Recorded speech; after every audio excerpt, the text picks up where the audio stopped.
All right, people, I'm Johnny Scoville, and this, most assuredly, is Chase the Heat. Cindy G, good to see you. The one and only Chris and Melinda. Hello, Arwa. Jeremy Fowler. Hi, John. Brock Bandy. Murphy, it's you. All right, folks. Hit the like, please. That was a great stream. That's just because you want Diddy to be... Some schadenfreude there. There is. You got to love the Germans for coming up with a word like schadenfreude. Right. We don't have one. We don't have a word for that. Jerk, loser. No, because it's... To take pleasure in somebody else's demise. Yeah, we really need a word for that. I know, we do. We should just adopt schadenfreude. I like it. Winchester Super X, good to see you. Jane Aldrich, hello there. Good to see you. Thank you for being here. We're going to do a review and talk about some funny stuff here. Germans have a word for everything. So, Kristen. well played. Very well played. Hi, Mike Bragg. Good to see you. Jane Aldrich with a 5x5. Thank you. I am live. Hello there, Arwa. Good to see you. I got a cool sauce review today. Yesterday we had the big, large jar. Let me get a little skinny one. No girth to this. Decent length, no girth. Just saying. Tommy Scoville, good to see you. It's not the length of your hot sauce bottle. It's not the length of your hot sauce bottle. Wheels on Heat, good to see you, bro. There's a good dude. Very good dude. Let me mute this while I blow my nose. Still got the allergy thing going. I'll be back in 1 second. That's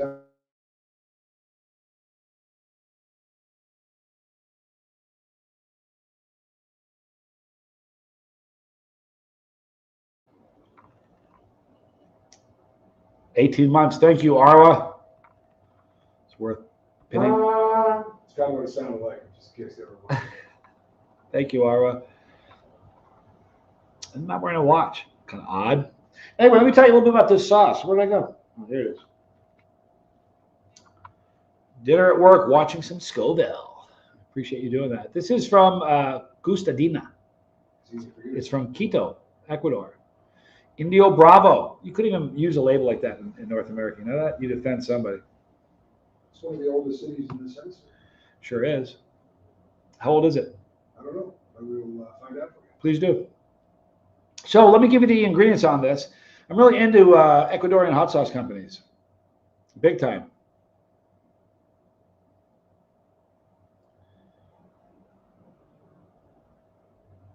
You trying to read it in a foreign language? No, I'm just, yeah, well, no. So here we go. We got, the ingredients are water, chili pulp. It says ají pulp. One thing they do in here is everything is ají. But ají pulp, tomato paste, salt, sugar, stabilizers, acidity regulators, ascorbic acid. It's got spice, doesn't say what, and preservative, sodium benzoate. It's from Quito. So I don't know how hot it's going to be. Here's the thing, on their label, they say it's right at the very top. So on the That's a good sign. Yeah, but without knowing what kind of pepper they're using, it's a bold claim. If you're going to have something that hot, you got to tell me what it is. Quito was founded on December 6th, 1534. You got to be kidding me. No, sir. Wow. Quito was established in 1534. Man, talk about some heritage. Maybe we should go there sometime. Yeah. Just to see it. All right, so let me give this a shake. However, What's Lifer? Good to see you. They built it on top of the city that may be 1,000 years older. Wow. I didn't know that. No. Hi, Bustin' Roots. Good to see you. All right, so we're going to give this a shot. Probably even more than a shot. Got a little teeny opening. Anyway, from Gustadina. This is Indio Bravo.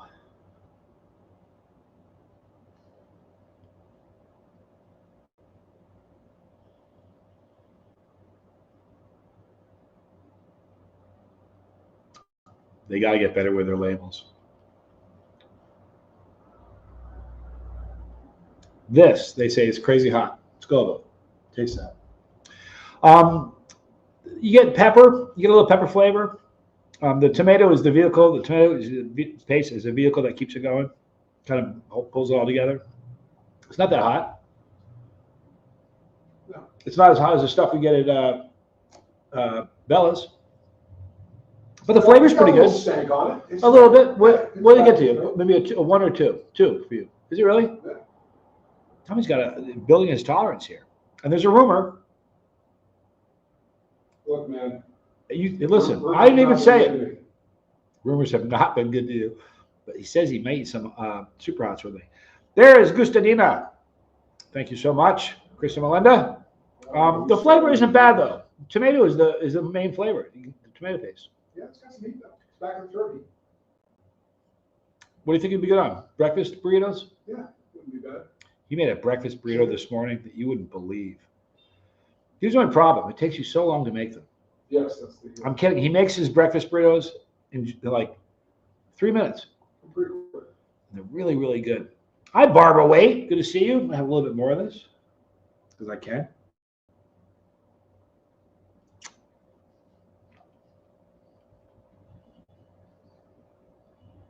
Great salt level, though. Yeah. You like that? It's lovely.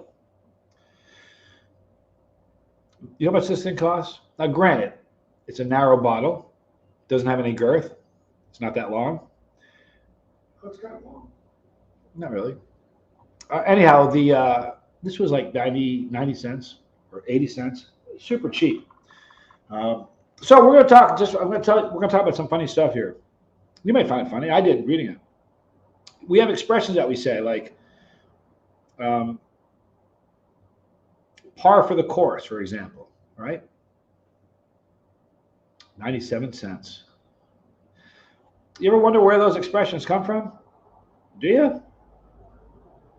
Because I'll bet you money that there are some funny expressions like we're going to use here that you don't know the background to it. And some of them are fascinating. For instance, let's go with cut to the chase. Do you guys know where that comes from? I do. I know you do. My tolerance is not that bad. It's probably higher than, it dipped really bad. It just went away completely. But I eat hot stuff daily, so it's climbing up. The good thing about having a low tolerance, my bro, is that when you do have a low tolerance, it's easier to get a endorphin dump. It's the truth. So cut to the chase. That is comes from the movie industry, movie and theater. Originated from early silent films, meant skipping the boring dialogue and going straight to the exciting chase scene.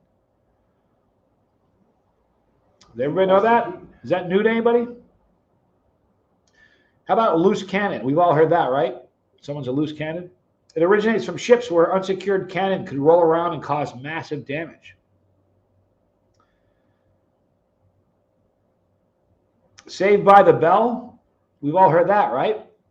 I bet it's not what you think it is. Saved by the Bell.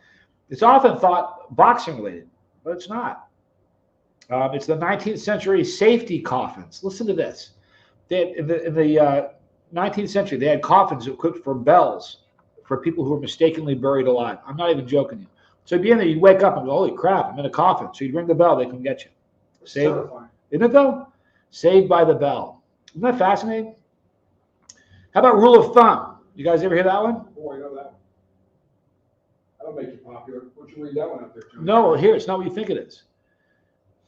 There's a common belief that there was a time where you could beat your wife as long as you didn't beat her with a switch that was wider than your thumb. I got big thumbs.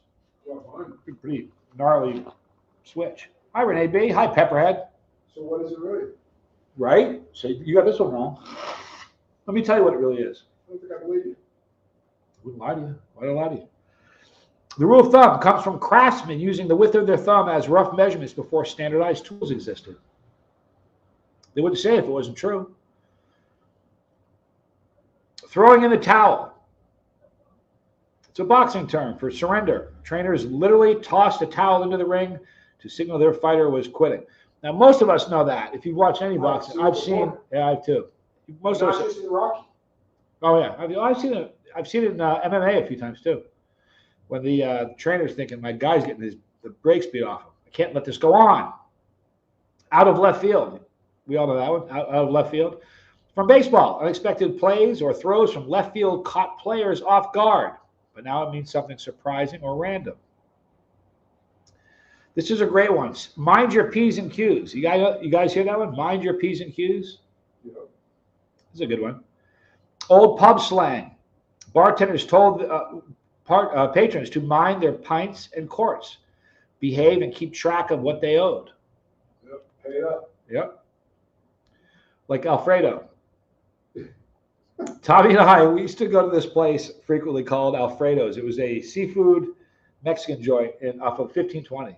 Yeah. FM. So we went there. We worked literally next door. So if we had like an hour break or 2 hour break, we'd go over and hang out. We'd say, Jeremy Fowler, good to see you. We go over and have a beer on break. And after about a month or two going there, just paying it every time we went over, he's like, it was his idea. He's like, why don't you guys start a tab? We're like, hey, it sounds like a great idea. So the next month, the bill was, how much was it? A couple grand? Yeah. It was absurd. I was like, what? He was working us. He wanted us to pay his rent. He wanted us to pay more than his rent. Kick the bucket. I don't want to read that one. That's kind of a gnarly one. Buttering somebody up. We all heard that, right? You butter somebody up. It comes from the ancient Indian custom of throwing butter balls at statues of the gods to seek favor. Kind of sounds like my brother Daryl and my brother Daryl. It does sound like that. This is interesting. Cold turkey. We know that, right? You've all heard that? Yes. Cold turkey. Describes sudden withdrawal from addiction. The phrase actually comes from clammy, goosebumped skin of somebody in withdrawal, said to look like turkey meat. Cold turkey. Who knew? Your friend alone. Good to see you. Oh, he was dying to hear about that. So, well, you're a little bit late. That's okay. Let me tell you about this sauce. I'll go back to the expressions I'm using.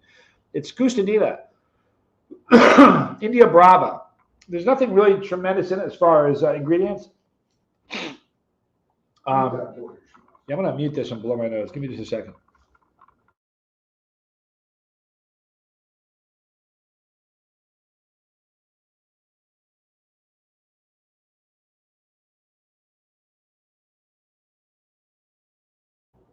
There we go. All right. Beat around the bush. You guys have all heard that? You beat around the bush. You guys know that origin of that? From medieval hunting, beaters, they called them. Surprised you didn't know that. Beaters would strike. What? Now they call them wankers. Right? Beaters would strike bushes to flush birds out. But somebody who beat around the bush instead of directly going for the target was being indirect and mocked. Cut the mustard.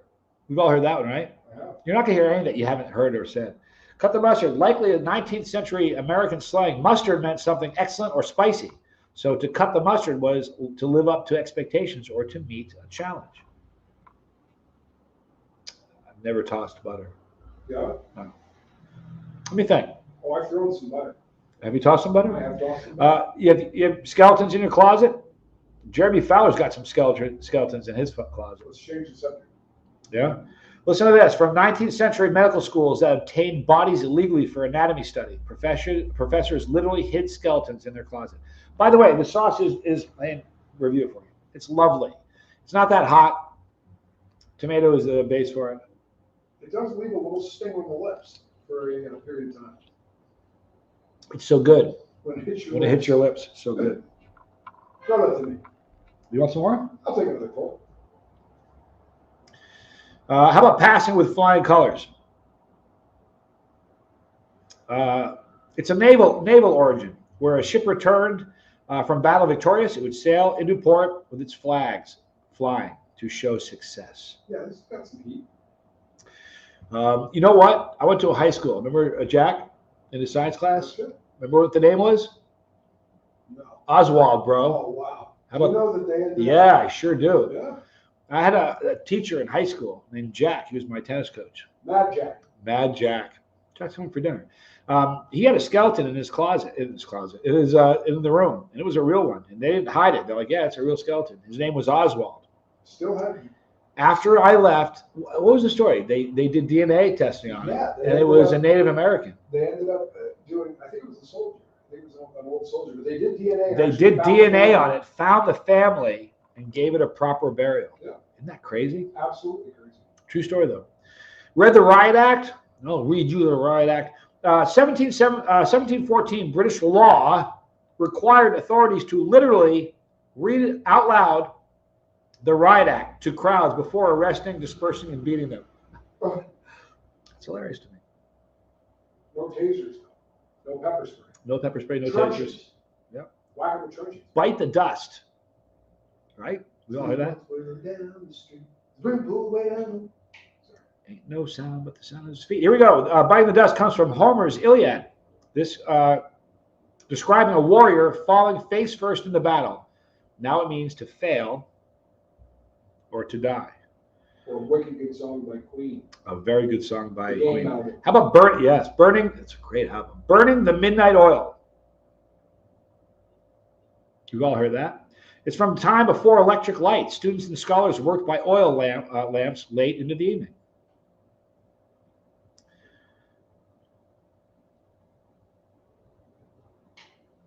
I'll go back to some of the early ones in the Weird beginning. Al parody. Another one, Rides the Bus. Yep. How apropos. Wicked apropos. 3 sheets to the wind. It means you're hammered. Yes, it does. Comes from sailing. It comes from sailing. Yeah, it comes from sailing. Sheets are ropes controlling sails. If 3 were loose, the ship would stagger like a drunk person. That's where they got that. By and large, you all know that. Like, by and large, Tommy's a pretty decent guy. It's a nautical term meaning a ship could sail by, which is close to the wind, or large, which is the wind at your back. And it came to mean in general. Hey, this taxi I dog. will never be comfortable using that again. You've heard it. I'm sorry. Knowing the ropes, another sailing term. It literally to know the ropes controlled which sails, a mark of experience. How about a flash in the pan? You guys all use that one? Flash in the pan comes from old muskets that misfired. The gunpowder would flash in the pan, but not fire a shot. That'd be a scary situation. Something that looks promising but goes nowhere is what it means nowadays. Baker's dozen. You guys have heard of that? Baker's dozen is 13. 13. My lucky number. Bakers gave 13 items for the price of 12 to avoid punishment for short selling bread in medieval times. I'm sorry. I apologize. You should. I know it's terrible. How about level playing field? We all need a level playing field here. Hey, Brock, good to see you, bro. So that you can play on football fields that were a foot higher on one side than the other. Something like that. Comes from sports. A sloppy field favored one team. So to level the playing field means fair and equal conditions. Remember the Fairhaven field? Yes. Behind the 8 ball. It's a good one. Yeah. Behind the 8 ball is from pool. If the cue ball is stuck behind the 8 ball, it's nearly impossible to make your next shot. Here's a great one. Chewing the fat. It just means you're kind of talking. What are you doing? I was chewing the fat. Chew the fat. Sailors or soldiers would chat idly while chewing on tough, salted meat and fat. Jerky of sorts. Close but no cigar. It's another great one. You know this one? Yeah. In the early 1900s, they awarded cigars as prizes. So if you almost won, the barker, which is the guy who shouted out what was going on, which he did the color before there was TV. The barker would say, close, but no cigar. You know what else while you're on that subject? You know how they say somebody is a mark? Oh, yeah. The barkers would put chalk on people that they already knew were easy to rip off so that the next guy down knew that guy was a mark. Wow. You know what we did? I worked at a car dealership for like 3 months, and they would do a big sale on weekends, and you come in, and you'd have to first, to be a part of the sale, you got to get a credit score and give your social security number.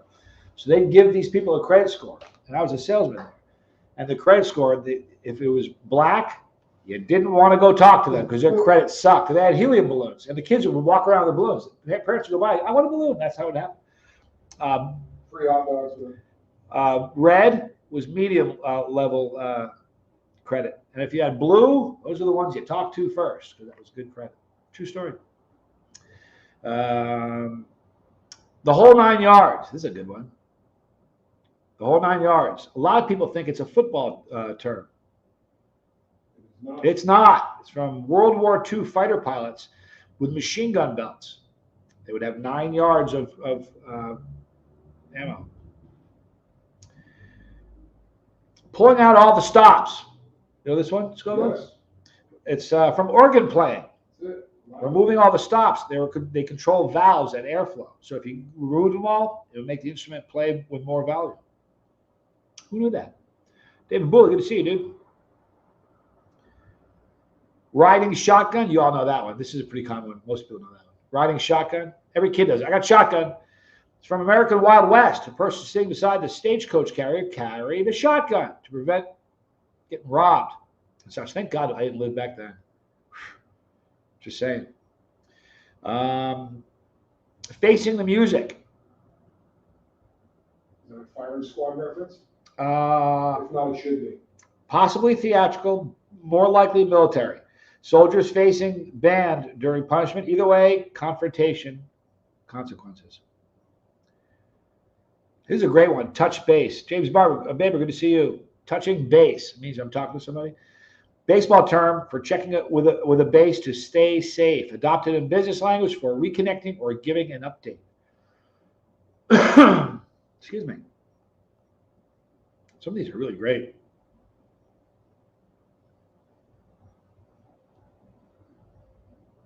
How about to save face, right? Or to lose face? Where's that sauce? Throw that sauce back here. It refers to Chinese culture. Oops, I don't know how I dropped that. I'm in a bad spot. Chinese culture referring to maintaining or losing one's honor or social standing. Good to see you, Lisa Tribble. Hey, what does up to duck mean? Asking, is that a pregnancy thing? I don't have it. I'm not. No, he wrote up to duck. Oh. Random. Where? Oh, there it is, right there. Up the duff. Where'd it go? Tossie Dalt. Up the duff is a random one. Must be an Aussie one. Yeah. On different I think cultures. it means pregnant, but I could be wrong. Tommy thinks it means prego. If you know the origins of that, base is my kind of language. Let the cat out of the bag. They're trying to rip people off. It means now to exposing a trick or something. Right. In medieval times, dishonest vendors sometimes swapped a piglet for a cat in a sack. Nice. Revealing Also, buying a pig and a poke. a pig and a poke. It does mean prego, like prego spaghetti sauce. James Baber says, is the hot sauce over there hotter than the United States? I've had one in particular, two that were ridiculously hot. One, I swear to you, was hotter than the last dab experience. I wouldn't lie to you. Yeah, that's. I'm gonna blow my nose. I remember that one. I'm gonna blow my nose again. Hang on. Everyone remembers that.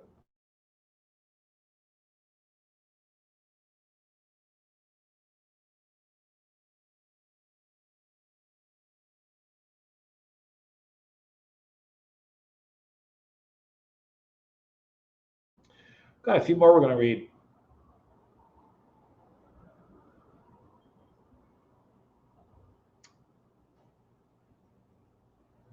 How about spill the beans? Right? Spill the beans. It's ancient Greek.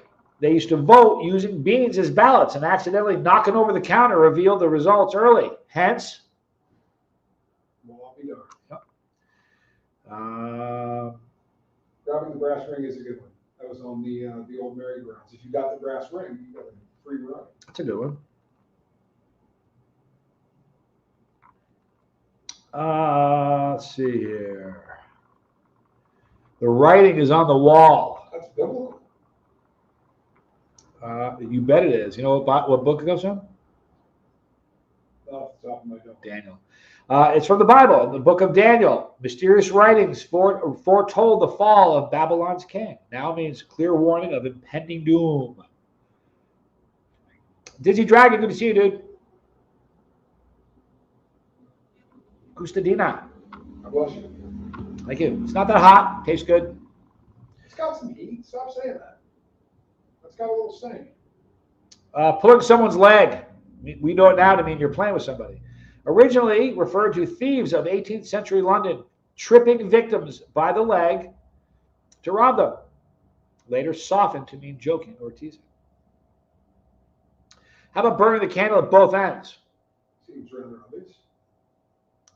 From the 17th century France, candles were valuable, so burning one at both ends wasted it quickly. It now means you're working too hard or living recklessly.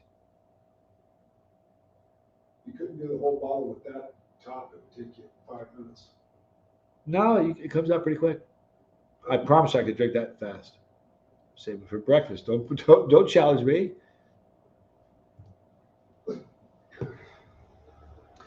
Straight from the horse's mouth. It's a horse racing slang. Best tip on the horse condition was said to come from the horse's mouth, i.e., most direct source. That's right. Long in the tooth. It's an age thing. It is. The longer you get, the longer your teeth are. Horses' teeth, they don't stop growing. So if you say someone's long in the tooth, it means, on the old side. 1 hot minute is tomorrow. Are we doing what? We're going to do 1 hot minute tomorrow, Bustin' Roots. You heard it. Tommy just called it. I did. Yep. Biting off more than you can chew. It's an interesting one. This one surprised me. I know what that's right. Challenging around here is a triple dog dare. Yep, I'm familiar with the triple dog dare. I know biting off more than you can chew. Do you? Yeah. It originated, from chewing tobacco. If you stuff too much in your mouth, you literally couldn't chew it properly. Eek. They sell it. Looks like a brownie. When you're a kid, you think, oh, that kind of looks good. Right? And then you throw it. Like Dean Gilbert. Yeah, nail pouch. This is the one. Take a big whack. That's so funny. All right, we're gonna do just a couple more here. Going the whole hog. You know what I did? I almost didn't do this one because I don't really hear that a lot. You go the whole hog. Never heard that. The whole guinea pig. 18th century England, butchers charged differently for different parts of the hog. So buying the whole hog meant going all in. So that's what going the whole hog means. Go forever? That would just arouse my appetite without bedding her back down. Red tape. 16th to 19th century Britain. Official government and legal documents were bound in red ribbon.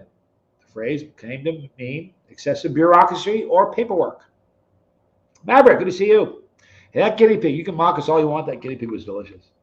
Now, and pleasant to watch someone eat. Oh man, it was a little rough to look at. Not gonna lie, it was rough. Jumping on the bandwagon. 19th century parades had bandwagons. Politicians started joining them to appear popular, hence following the trend. They still do that. They still do that, Like right? Hillary Clinton carrying hot sauce in her purse. That offended me. Hopping on the bandwagon. That offended me personally. I want you to know that. I was troubled by I that. can't say that with you. We'll do one more. Yeah, we have a date. We do have a date. You probably shouldn't look at a guinea pig anyway.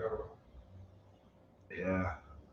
It really looked like a rat. It looked like a wharf rat. You've been to Boston. Remember some of the big wharf rats in Boston? Upper hand, gaining the upper hand, right? All right, so it comes from sword fighting. All right. Surprised you know that. Hence, having a higher hand position gave a physical advantage. We're going to stop there. Hey, you guys are awesome. Hope you had some fun tonight. What's that sauce? You are losing it. Gustadina. It's not bad. It's not going to burn you a lot, but the flavor is good. I think we should have it on burritos this morning. Or tomorrow morning. Absolutely. Not burritos. Since you didn't drink the bottle, we're going to have to. I wasn't. I actually do want these. Lovely. Yeah, Maverick. That's how higher ground. Yep. I believe that's what Exactly. happened to Dark Helmet. That's exactly what happened to Dark Helmet. All right, be kind. Tell someone you love them. Tomorrow night, same time. Sure. Bring your hot sauce. Bring your hot sauce. Get something spicy. Talking to you, Lisa Trimble. Get something spicy, and we will Try to see get you. the upper hand. Try to get the upper hand. Yeah. Keep a level playing field. Saved by the bell. Jump on the bandwagon and All right, such. that's enough. See you guys tomorrow. I'm Johnny Cold Scoble. turkey on that hot sauce. Right? You had to get one more in. You say no more. That's enough, and he throws one more in. Because I'm 3 sheets. Can't matter. See you guys in the morning or tomorrow night. I'm Johnny Scoble. This is Chase the Heat.